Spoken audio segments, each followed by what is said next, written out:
Fresh one. Should fetch a good price. Aye, let's get it out. Careful now. The funeral had ended only hours earlier. The flowers were still fresh, the soil was still loose, and the family believed their loved one was finally beyond the reach of the living. Family thinks he's at peace. Aye, but the surgeons pay well. By midnight, men were already digging. They were known as resurrectionists, professional body snatchers who opened fresh graves and sold the corpses to surgeons, hospitals, and private anatomy schools. They were not usually interested in jewelry or valuables. In fact, experienced resurrectionists often left clothing and personal possessions behind. Their target was the body itself. We take the body, leave the rest. During the late 18th and early 19th centuries, medical education expanded rapidly. Surgeons could study diagrams and books, but they could not properly understand the human body without performing dissections. The problem was supply. British law allowed only a small number of executed criminals to be dissected. Medical schools, meanwhile, required hundreds of bodies every year. Gentlemen, the supply of bodies is our greatest challenge. But sir, the public outcry against grave robbing is growing. The shortage created a profitable underground market. A fresh corpse could earn several guineas, more than many laborers made through weeks of ordinary work. Payment for the night's work. The surgeons are waiting. Let's not delay. The body is fresh. Did you get the full amount? Aye, 4 guineas, more than a month of labor. Good. My hermit. 3 years in the cave, no shaving, no comfort, no unnecessary speech. Remarkable. A living symbol of wisdom in the garden. You honor me with your words. Father calls it wisdom because the poor man has moss in his beard. Clara, smile or you will shame us. Does he ever speak? Only when the moment deserves philosophy. How simple. A rich man pays another man to pretend he owns nothing. Stop nonsense, Clara. Smile or you will shame us. He eats alone, sleeps among the stones, and reminds my guests of life's simplicity. Then perhaps he is the only sensible person here. In 18th century England, the wealthiest landowners decorated their gardens with lakes, artificial ruins, exotic plants, and sometimes an actual human being. He was known as an ornamental hermit.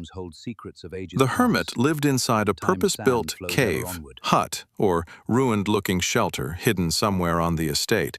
Visitors wandering through the garden might suddenly discover an old man sitting among books, skulls, and hourglasses, apparently lost in deep contemplation. But many of these men were not religious hermits at all. They were hired performers, employed to make the garden appear ancient, mysterious, and philosophical. And the contracts could be extreme. At Painshill, landowner Charles Hamilton reportedly demanded a hermit who would remain on the estate for 7 years, wear a rough goat hair robe, avoid shoes, and never cut his hair, beard, or fingernails. You will live in the hermitage, wear this rough robe, and never cut your hair or beard. And the payment, sir? Enormous if you stay. The promised payment was enormous, but according to the famous story, the hired man lasted only 3 weeks before he was discovered drinking in a local pub. What is this? Drinking in the pub? Just 1 pint, sir! He broke the contract! Out now! During the plague, the most dangerous man in the street was not always the one carrying the disease. Sometimes, he was the man claiming he could cure it. When epidemics emptied European cities, many experienced physicians fled or died. But the sick remained behind, desperate for anyone who promised protection. And into that emptiness came the fake doctors. They appeared in marketplaces and outside churches, shouting about secret medicines, magical powders, and guaranteed cures. Their loud sales pitches helped create the word quack, a shortened form linked to quacksalver, a traveling seller who loudly advertised supposedly miraculous ointments. Guaranteed cure for the plague. Is it truly safe? This plague water is a proven cure. How can you be sure? Doctors approve it. Take it. Some offered free medical advice, then demanded payment for the medicine needed to survive. Their bottles contained secret ingredients that buyers could not inspect.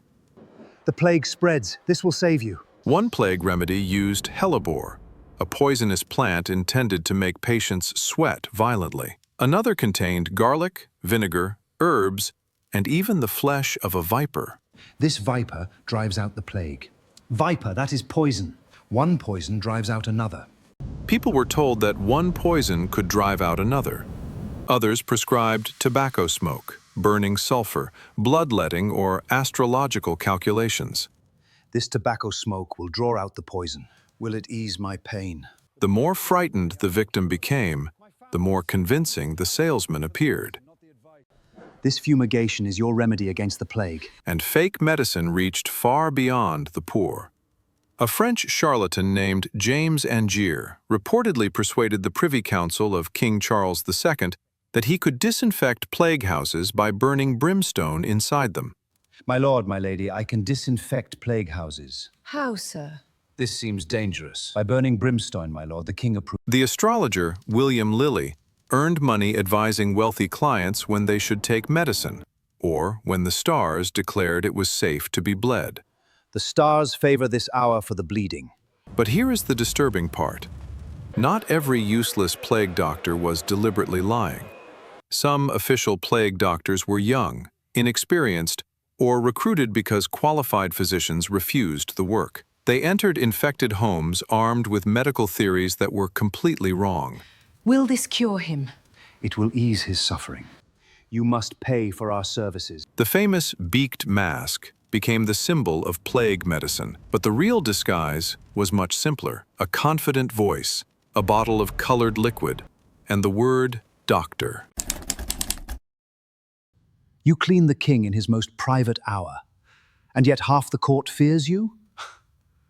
Because half the court speaks only when the king is dressed. You are a servant, not a minister. A minister waits outside the door. I stand beside the throne before the crown is even on his head. One of the strangest jobs in royal history involved standing beside the king during his most private moments.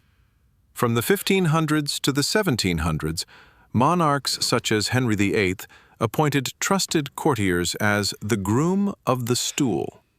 My lord, your confidence is my highest duty. Then hear this, I need loyal eyes and ears. Your secrets are safe with me, your majesty. Proximity breeds influence, groom. The stool was not an ordinary chair. It was a portable, velvet-covered toilet known as a close stool. The groom helped prepare the room, managed the king's clothing, and remained nearby while the monarch used the toilet. Despite the popular image, there is no clear evidence that the groom personally wiped the king. The position was far more powerful than it sounds. Sire, I bring news from the council. Speak freely, what have you learnt? The nobles plot against your grace.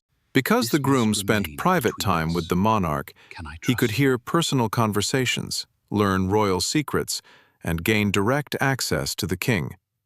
Some grooms became influential political figures simply because they were closer to the monarch than almost anyone else.